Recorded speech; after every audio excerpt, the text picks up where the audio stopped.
Nassar.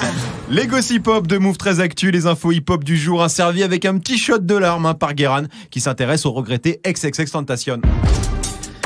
XXXTentacion, petit ange parti trop tôt, puisque le 18 juin dernier, il a été tué à Miami. Et après le choc de perdre un rappeur aussi talentueux que torturé, il a l'étonnement de voir qu'on en a jamais autant parlé. Et pas seulement des circonstances de son décès, mais depuis qu'il est mort, XXX a une actu de ouf. Alors, c'est vrai qu'on en parle beaucoup, vu qu'il venait de sortir un album avant de nous quitter, c'est bien ça? Alors oui, alors il y a des clips qu'il avait tournés avant de mourir, qui ont été diffusés, mais pas seulement.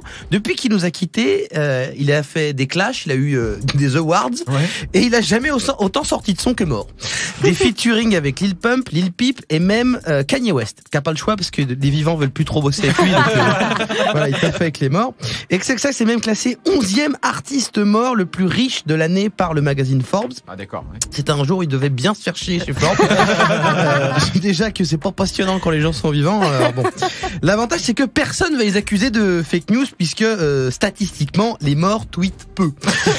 Et XXX d'ailleurs va continuer à palper vu qu'hier on a appris qu'au moins 2 albums inédits de lui allaient sortir, ce qui pose une question. Est-ce que le meilleur moyen de rester au top dans le rap game, ce serait pas de mourir? C'est horrible de dire ça, c'est vrai.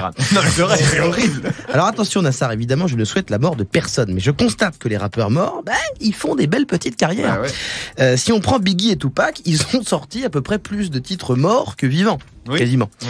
Et pas de la merde, genre Tupac décédé, il a quand même sorti ça. Bien. C'est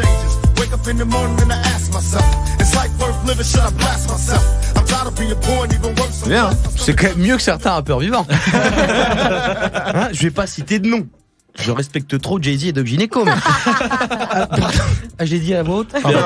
Mais bon, alors certes, certains vont me dire, mais c'est pas vrai, Tupac n'est pas mort. On l'a vu en photo sur Internet dans plein d'endroits du monde récemment. Des photos crédibles en plus. Ouais. Car à chaque fois, il est plus jeune qu'avant de mourir.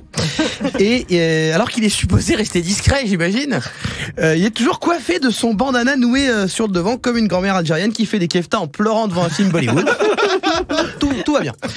Mais donc tu penses que malgré la tragédie en termes de business, un rappeur qui disparaît, c'est triste, mais c'est rentable. Disons qu'au moins, tu ne vieillis pas mal. Tu évites de finir juré dans une émission télécrochet nulle ou à faire des pubs Instagram pour des barres protéinées. On redécouvre ta musique, il y a souvent un effet nostalgie qui te remet au top du streaming et ça permet de faire vivre ta famille un peu mieux avec les bénéfices.